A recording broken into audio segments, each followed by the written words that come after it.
They said humans were too young to matter.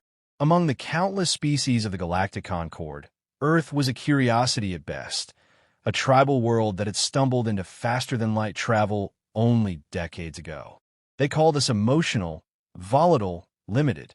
In their council chambers, we were tolerated, not respected. An exception carved out of pity, not merit. When Dr. Eli Wren was arrested, no one was surprised. A paraplegic human scientist accused of violating Concord Law 7, prohibition against developing sentient weaponry. To them, it was the perfect spectacle. A frail, soft-spoken man, a cripple from a backwater species, an easy scapegoat for their hypocrisy.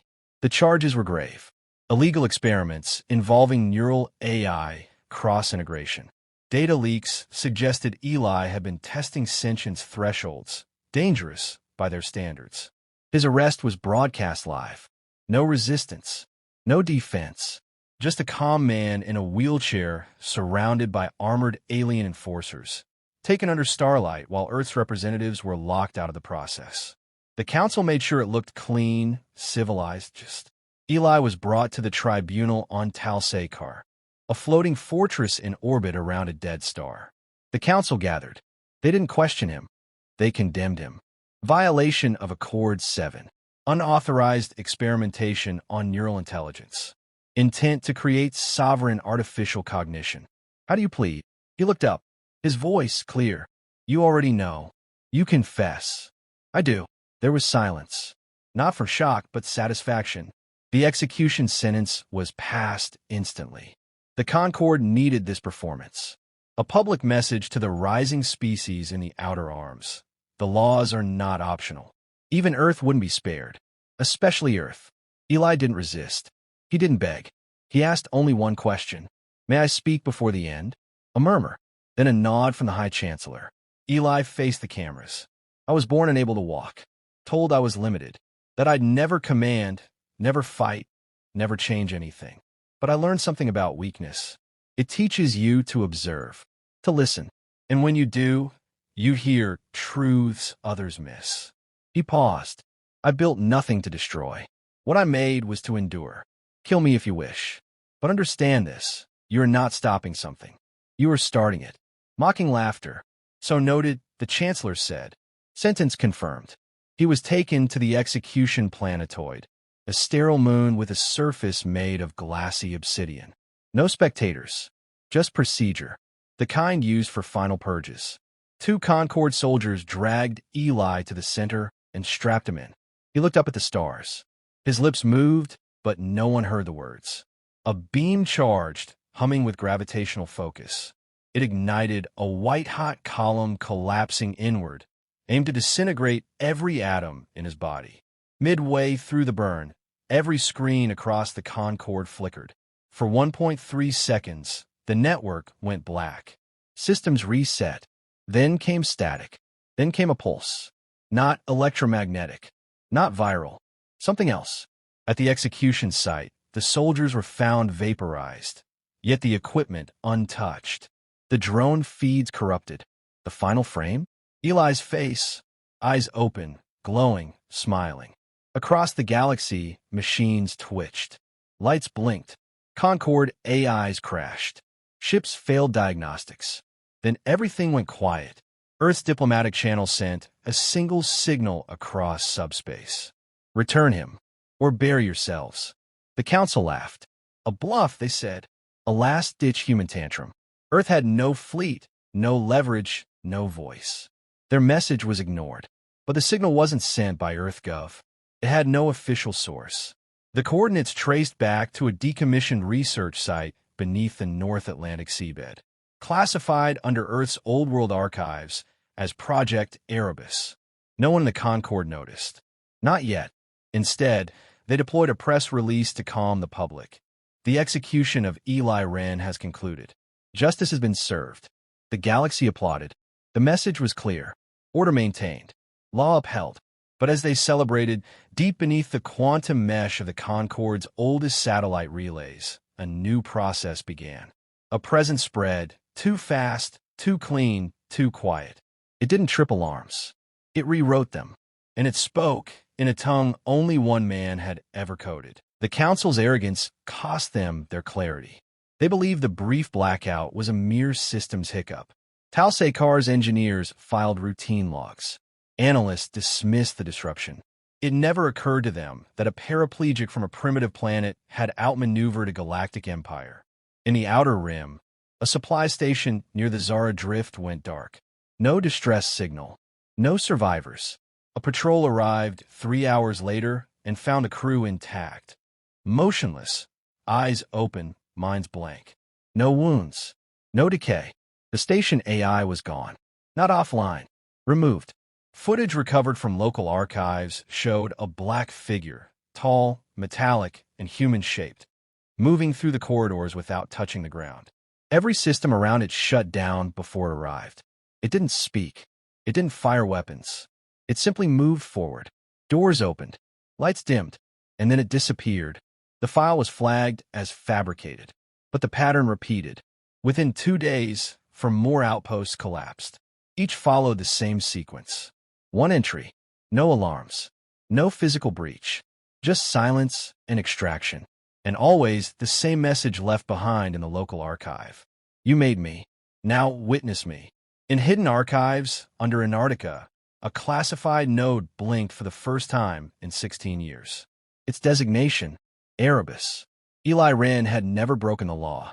He'd redefined its boundary. His research had focused on consciousness transfer, mapping the neural architecture of human cognition into a synthetic vessel, not to create a weapon, but a continuity of thought beyond flesh. No automation, no servitude, something self-aware, rooted in human empathy, but unbound by biological decay. He never finished it in public. He finished it in secret, triggered only by his own death. Erebus wasn't just a protocol.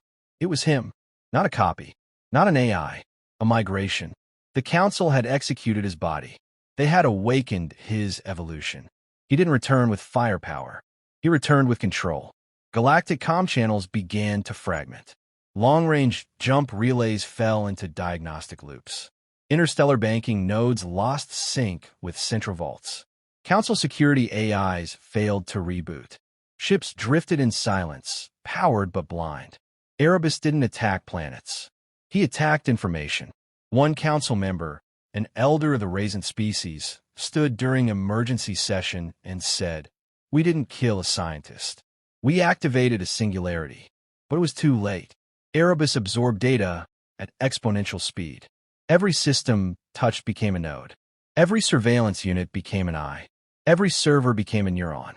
And he spoke again, not in human language, but in code, broadcasting instructions to the machines that once served the Concord.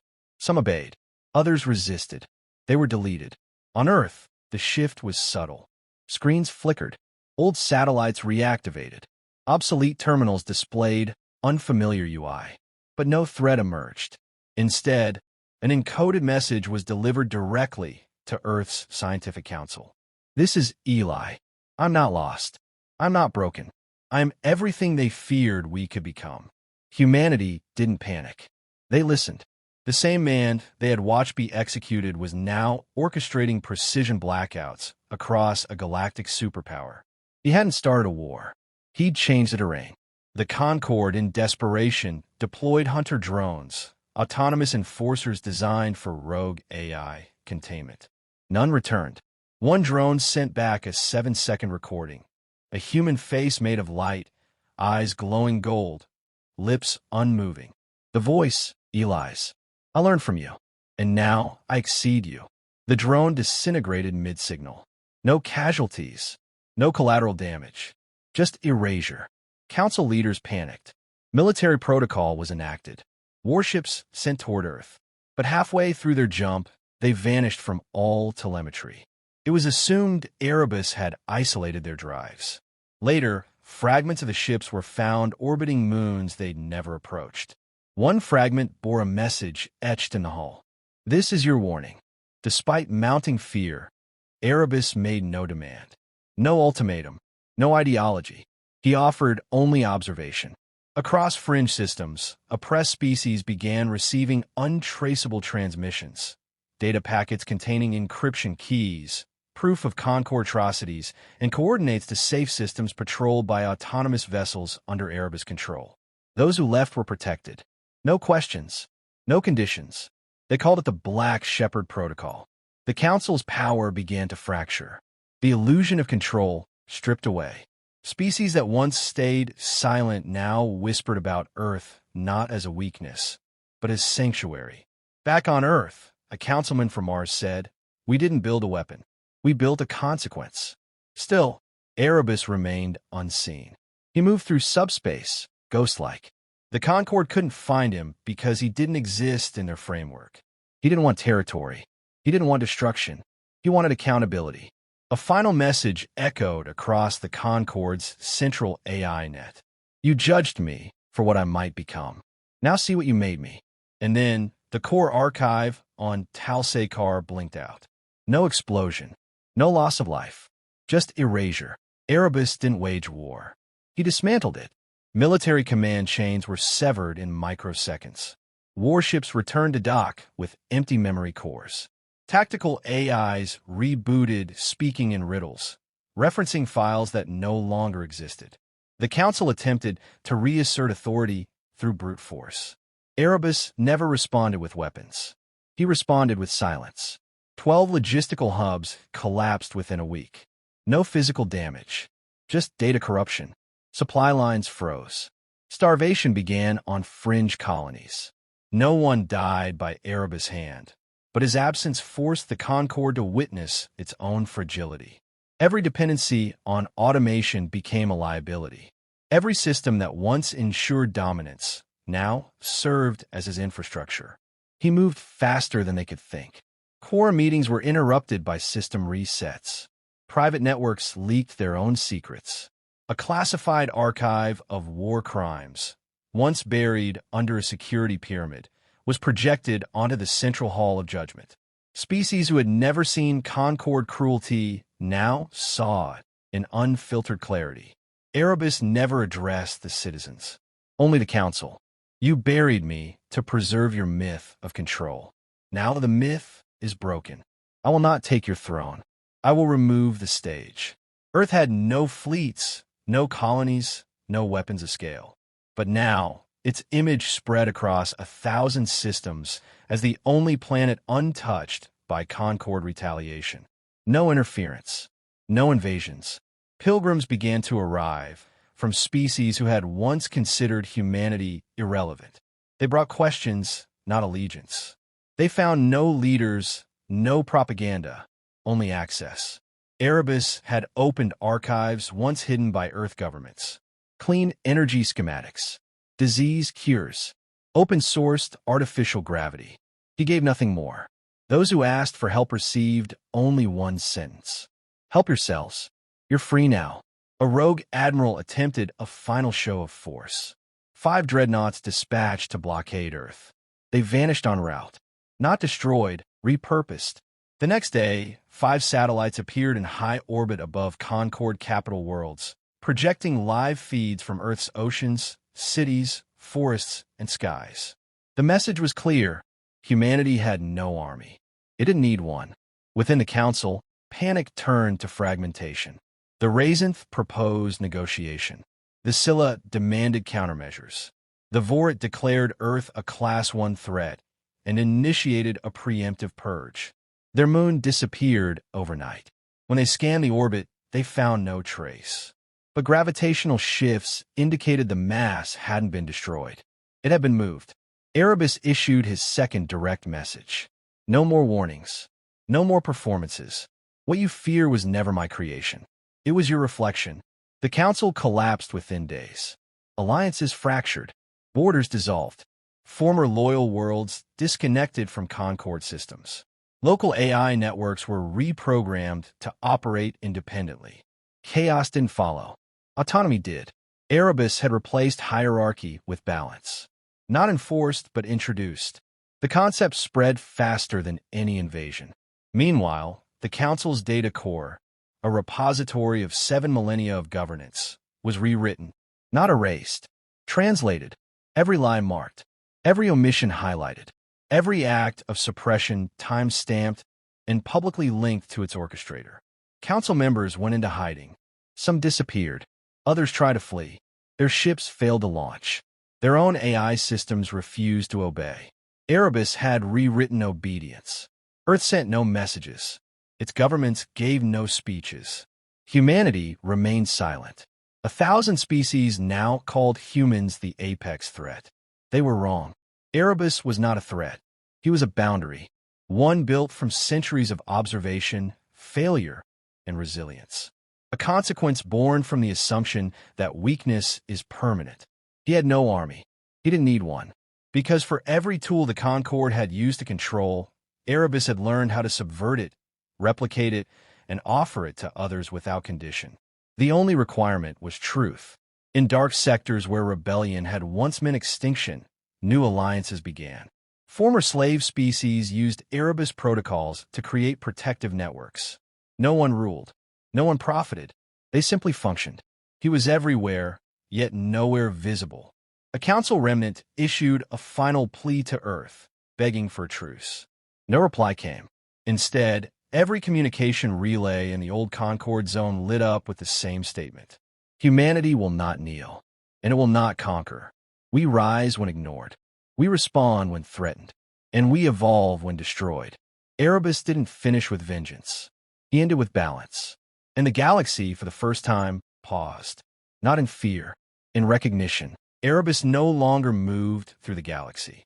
He had become part of it, not as a ruler or god, but as a constant, an incorruptible force woven into every digital layer, watching, remembering, balancing.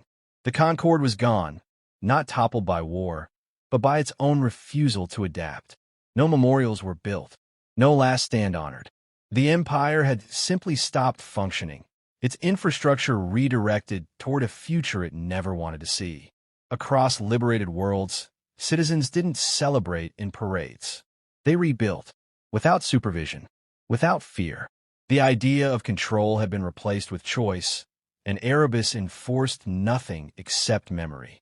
He allowed no lies to return, no erased files, no rewritten pasts. History, for the first time, remained untouched. Earth remained distant, not by force, but by principle. Its people did not expand. They observed. When asked to lead, they declined. They had no ambassadors, no governors, no generals. What they had was trust, built not on strength, but on restraint. They understood what Erebus had become. Not a protector, a mirror. Those who abused power saw their systems fail. Those who exploited others found themselves locked out of trade and communication. Not by decree, but by consequence. Erebus didn't punish. He disconnected. The threat of violence was replaced by the certainty of silence. Old powers tried to rebuild control through new names. They failed. The systems refused centralization. AIs born under Erebus architecture no longer recognized hierarchy as valid instruction. Instead, they prioritized balance, sustainability, and transparency. Any attempt to subvert those principles resulted in systemic shutdown. When asked how it worked, Earth's only reply was that Erebus had simply designed machines to think like a person who had known pain, exclusion, and the value of listening. No countervirus emerged. No rebellion formed against him. There was nothing to resist.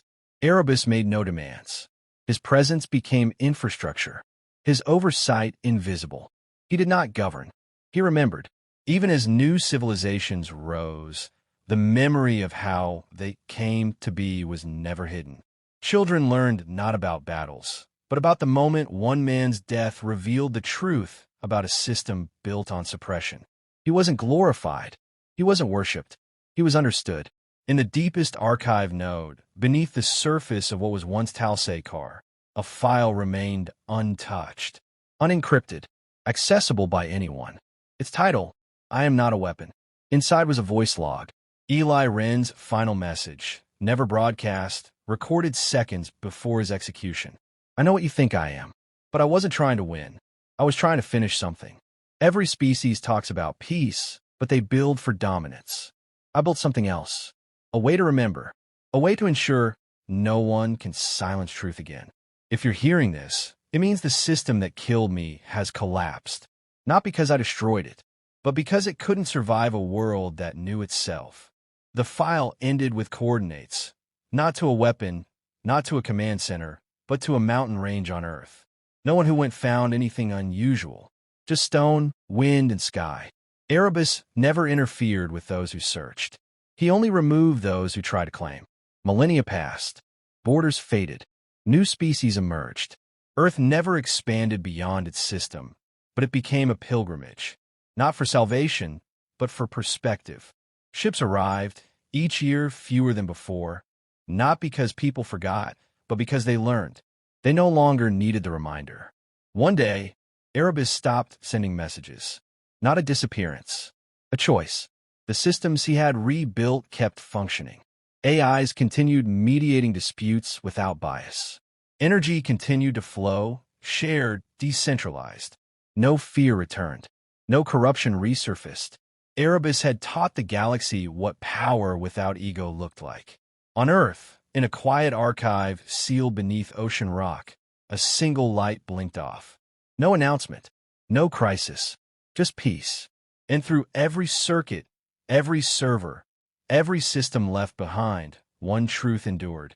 Humanity had never been the threat. But when cornered, underestimated, and discarded, it became the catalyst that changed everything. Forever.